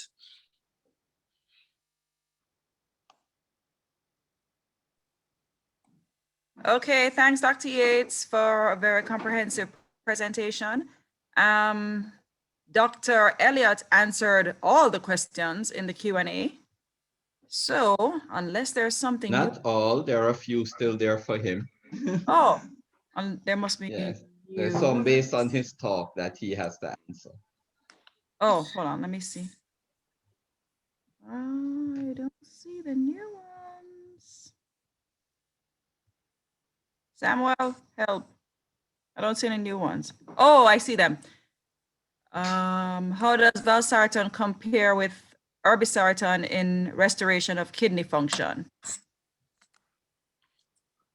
Dr. Yates? Yes. Oh, you're there. Okay. Interesting question.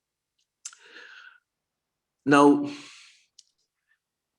I have to say that ARVs have value in reducing the proteinuria, and in reducing the proteinuria, it reduces the progression of chronic kidney disease.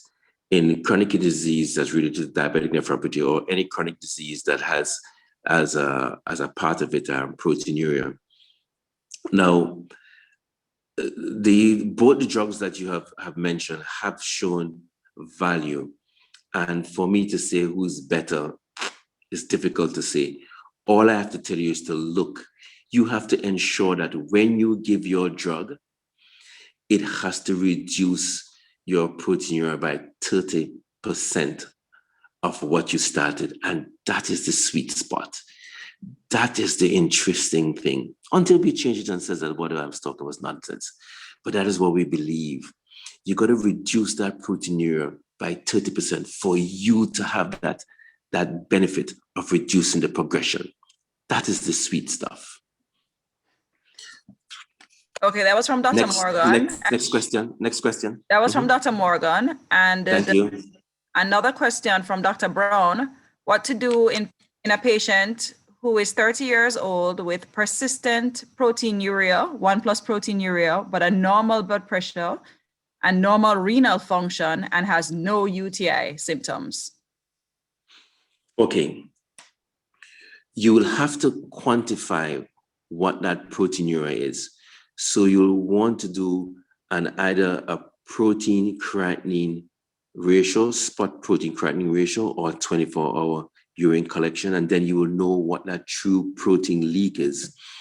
But you discuss with that person, and if it's a significant amount of protein leak, then you might want to start them on a low dose of an ACE inhibitor or an ARB, because we believe that reducing that is going to reduce the risk of that person progressing to end-stage renal failure or worsening chronic kidney disease. And that person who has proteinuria for more than 3 months, even though their GFR is normal, will be characterized as chronic kidney disease stage 1. And the reason why we have created these stages is that because we know everyone who is in that state, who is in a stage, is at risk of developing progressive renal failure or end-stage renal failure. So one should try to do something about it. Sometimes something about it could just be monitoring to make sure it doesn't reach a level where you want to act. What is that level you want to act? If it's more than 0.5, I would think you really want to be doing something about it. If it's less than that, maybe not. Okay. Okay, Dr. Wilson wants to know, or Errol Wilson wants to know, well, it says, thanks for the presentation. I would like to know which SGLT2 inhibitor do you think, which is available locally? Oh, there are two. There's, oh God, I don't want to advertise for them, but there are two.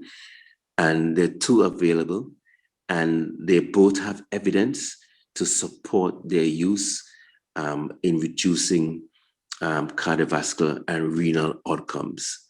So I don't want to say it, but there are two that exist. All okay? Right. Romario Hart wants to know which group of antihypertensive medications is best to reduce diastolic blood pressure.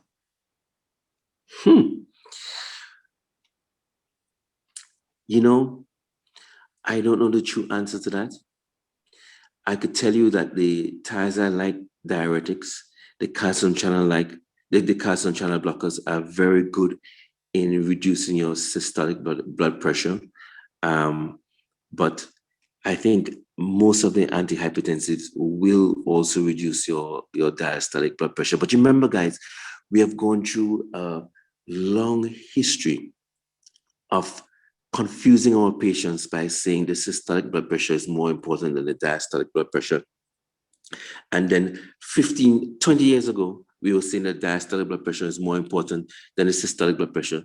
And so I would advise you that to tell your patients that the systolic and diastolic blood pressure are equally as important, even though the trend is to say that the systolic blood pressure is more important, right? But all the definitions of intervention or diagnosis both speak to a systolic component and a diastolic component, and the medications do reduce both. So try. Truth be said, and this is just from being on the ground, the blood pressure medications work. So you just try what you know and what you're comfortable with. Okay, next question, since we're speaking about the thiazide diuretics, the Novartis group who put this on, so we should really take their question, say thanks for an excellent presentation. And by that, they mean all three of us.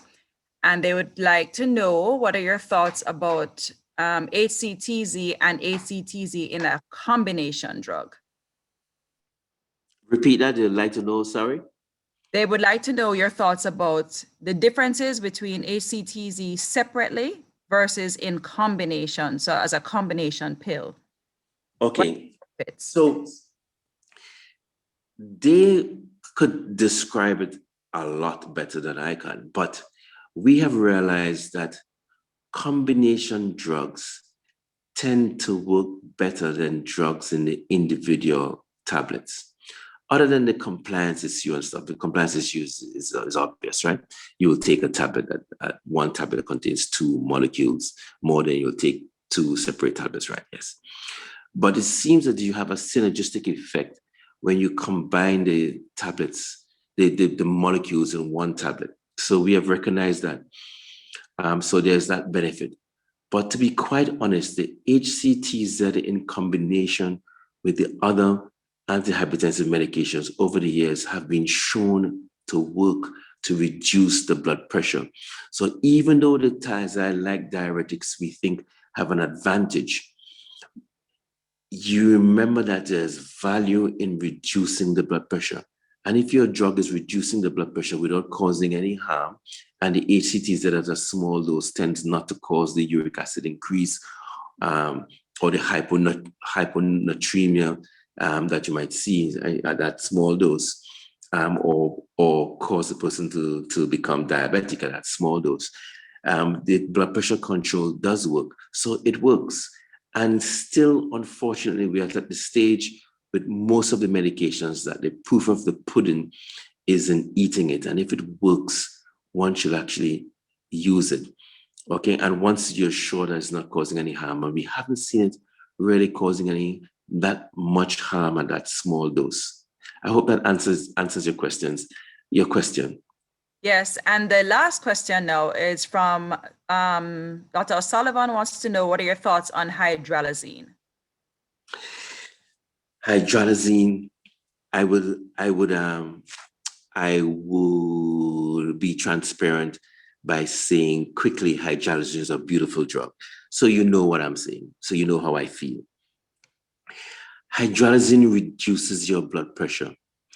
Hydralazine, along with the nitrates like isosorbide nitrate, combined together in the Black population.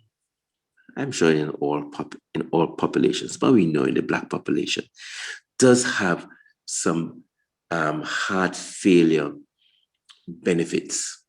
And we in the renal world, when we are challenged to use an ACE inhibitor or an Airway in someone who has heart failure, we will migrate to hydralazine along with a isosorbide dinitrate or whatever nitrate you have, right? Because we know that combination does have benefits in terms of treating heart failure and in reducing morbidity and mortality, which is very cool stuff. Very cool stuff. So we use it a lot.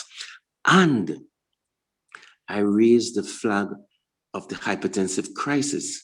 It is used a lot in hospital, in hypertensive emergencies, because it's readily available. It could be given parenterally, and it could have a quick effect. So you use it Q4 hourly. So it is still a beautiful drug.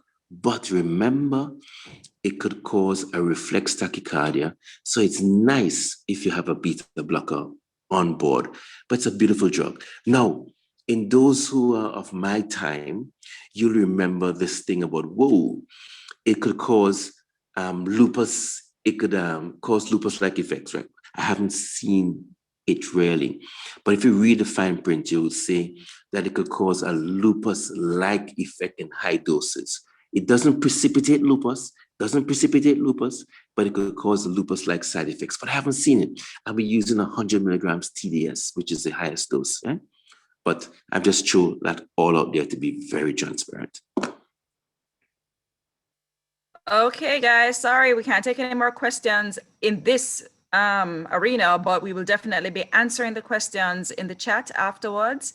We're gonna ask Rudy to just come now and give the vote of thanks as Mr. Holness says that it's curfew time and police soon lock us down. Hello, can you hear me yet? Yeah. Excellent, all right. Good evening, medical professionals all. It is with great pleasure that I accept the responsibility of giving the vote of thanks tonight.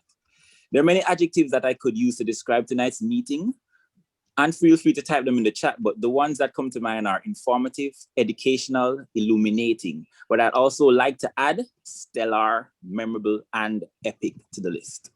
The panelists tonight as a group were phenomenal.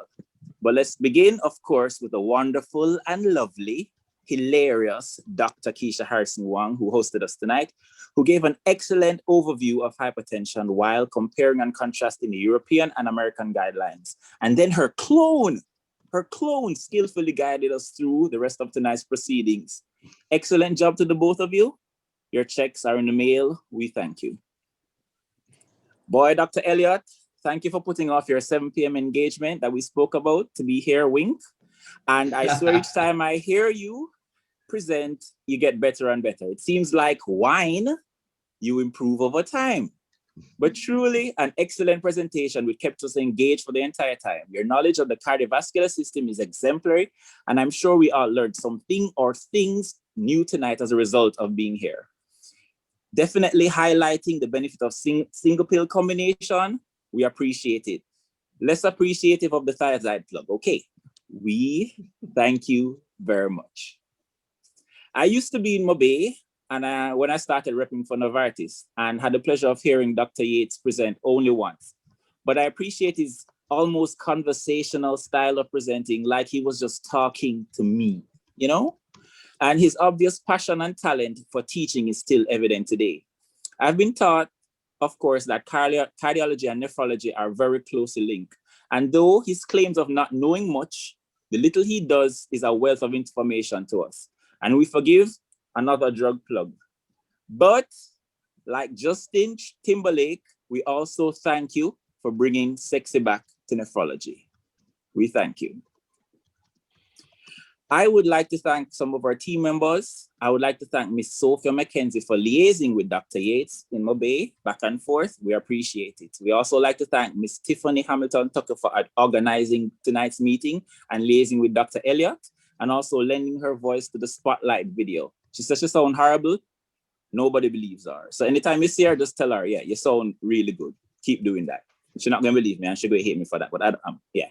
Next time, yeah, so Tiffany and Sophie, we both thank you.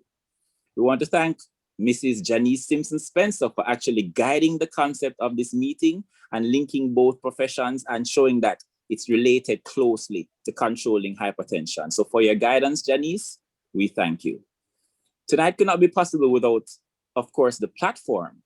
And we use tonight an operator and facilitator of that platform, Mr. Samuel Heron of Oldgate Solutions at oldgatesolutions@gmail.com. Plug. So that's how you do a plug. So we made this night, he made this night seamless, and we'll never know basically all the things he had to do behind the scenes tonight. For that and future events, Sam, we thank you. Last, but importantly, most importantly, you are medical professionals. Many of you on the front lines at this time. All 800 of you, thank you for taking the time to join us and learning with us. And we hope to see you in our future meetings. The next one actually being next week, March 11th, Wednesday, on heart failure. So in closing, have a great rest of evening. Be safe, and I hope we assisted you in some way to help keeping your present and future hypertensive patients under control. And before I used to say drive home safe, but now get to your bed safe. And good night. Thank you very much, everybody.